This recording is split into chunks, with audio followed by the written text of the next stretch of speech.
Guys, আজ আমি চলে এসেছি পুরুলিয়ার বিখ্যাত একটি পাহাড়ে, যার নাম পাখি পাহাড়।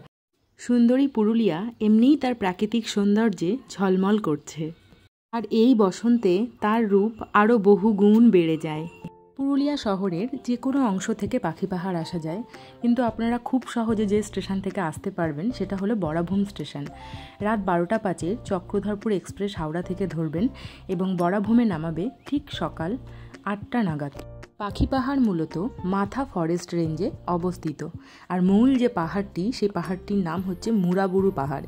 এই মুড়াবুরু পাহাড়ের এক অংশের নাম পাখি পাহাড়। এই পাখি পাহাড় নামকরণ কী করে হলো তারও একটা সুন্দর ইতিহাস আছে। 1990 সাল নাগাদ কলকাতার এক ভাস্কর্য শিল্পী চিত্ত দে, যিনি এই মুড়াবুরু পাহাড়ে যান এবং তার পরিকল্পনার কথা পশ্চিমবঙ্গ সরকারকে জানানোর পর তারা সেটায় অগ্রাধিকার দেওয়ায় তিনি আঞ্চলিক কিছু ছেলেকে নিয়ে তার পাখি খোদাইয়ের কাজ এই পাহাড়ে শুরু করেন। টোটাল 65টি ডানামেলা পাখির প্রতিকৃতি এই পাহাড়ে দেখতে পাওয়া যাবে এবং তিনি সেটি আঞ্চলিক ছেলেদেরকে দিয়েই করিয়েছেন। এই কাজটি শেষ হয় 2018 সাল নাগাদ। এখনও সম্পূর্ণ খোদাইয়ের কাজ শেষ হয়নি, আরও কিছু প্রতিকৃতি বানানো অসমাপ্ত অবস্থায় রয়ে গেছে। করোনাকালীন পরিস্থিতিতে এই কাজে কিছুটা ভাটা পড়েছে বলে মনে করা হয়। পৌঁছে গেছি পাখি পাহাড়। দেখুন, এই জঙ্গল ঘেরা পাহাড়ময় পরিবেশ খুব সুন্দর, মানে প্রকৃতিপ্রেমী মানুষদের কাছে পাখি পাহাড় তো দারুণ লাগবে। কিন্তু এই জঙ্গলের রাস্তায় একা যাওয়াটা অতটা নিরাপদ নয়, সাপ খোপ থাকতে পারে বা যে কোনো বিপদ হতে পারে। তার ব্যবস্থাও এখানে করা হয়েছে। এখানকার আঞ্চলিক মহিলারা 41 জন মহিলা মিলে একটি গ্রুপ তৈরি করা হয়েছে। তাদের মধ্যে তারা প্রতিদিন 6 জন করে মহিলা ট্যুরিস্টদেরকে ঘুরিয়ে দেন, ট্যুর গাইডের কাজ করে তারা, এবং একটা গাড়ি পিছু তারা ট্যুরিস্টদের কাছ থেকে 100 টাকা করে নিয়ে থাকেন। মূলত শাল পিয়ালের জঙ্গল এটি। অসাধারণ লাগছে, শাল পাতাগুলো পড়ে আছে নিচে, বসন্তকাল যেহেতু পাতা ঝরার মরশুম। এর উপর দিয়ে হেঁটে যেতে একটা আওয়াজ হচ্ছে, মশ মশ মশ মশ করে একটা আওয়াজ হচ্ছে, খুবই সুন্দর অনুভূতি। আমার তো পাখি হয়ে এখানেই উড়ে যেতে ইচ্ছে করছিল পাখি পাহাড়ে পৌঁছানোর আগেই।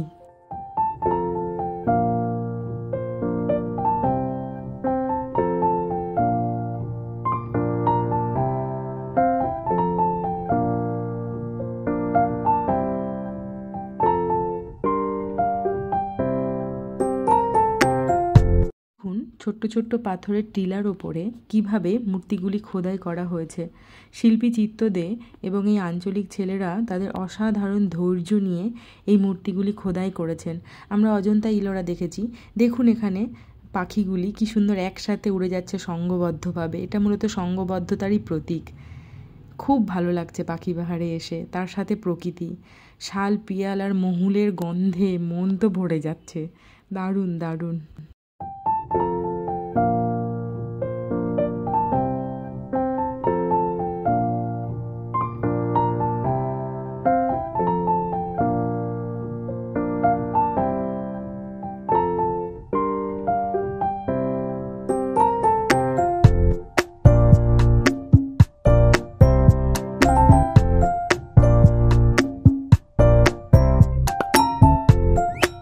এই যে এখানেও কিছু পাখি মূর্তি খোদাই করা হয়েছে, পাথর কেটে কেটে, বেশ পরিশ্রম সাধ্য কাজ।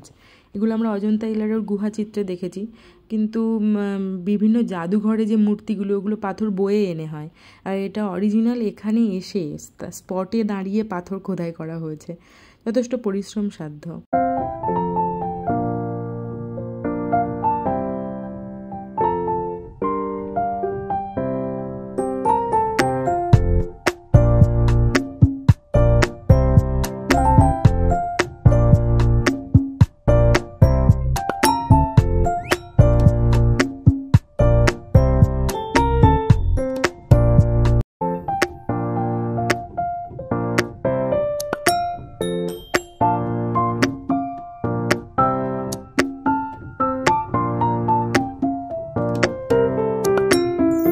যে এখানে একটি হরিণ মূর্তি খোদাই করা হয়েছে।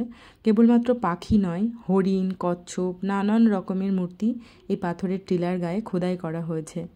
কি অসাধারণ! এবং প্রকৃতি তো যেন এখানে হাত ধরাধরি করে চলছে মানুষের সাথে।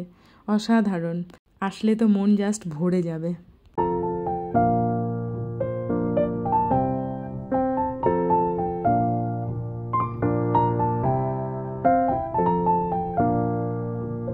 গাইস, আমার পাখি পাহাড় ঘোরা মোটামুটি কমপ্লিট। ভিডিওটি কেমন লাগলো জানাতে ভুলবেন না। আর আমি নতুন চ্যানেলটি শুরু করেছি, তাই আপনারা যদি একটা লাইক ও কমেন্ট আর সাবস্ক্রাইব করে পাশে থাকেন তাহলে আমি উৎসাহ পাবো পরবর্তী ভিডিও বানানোর জন্য। সকলে ভালো থাকুন, সুস্থ থাকুন, আর আমার ভিডিওটি সম্পূর্ণ দেখার জন্য অসংখ্য ধন্যবাদ। দেখা হচ্ছে খুব তাড়াতাড়ি পরের একটি ব্লগে। টাটা।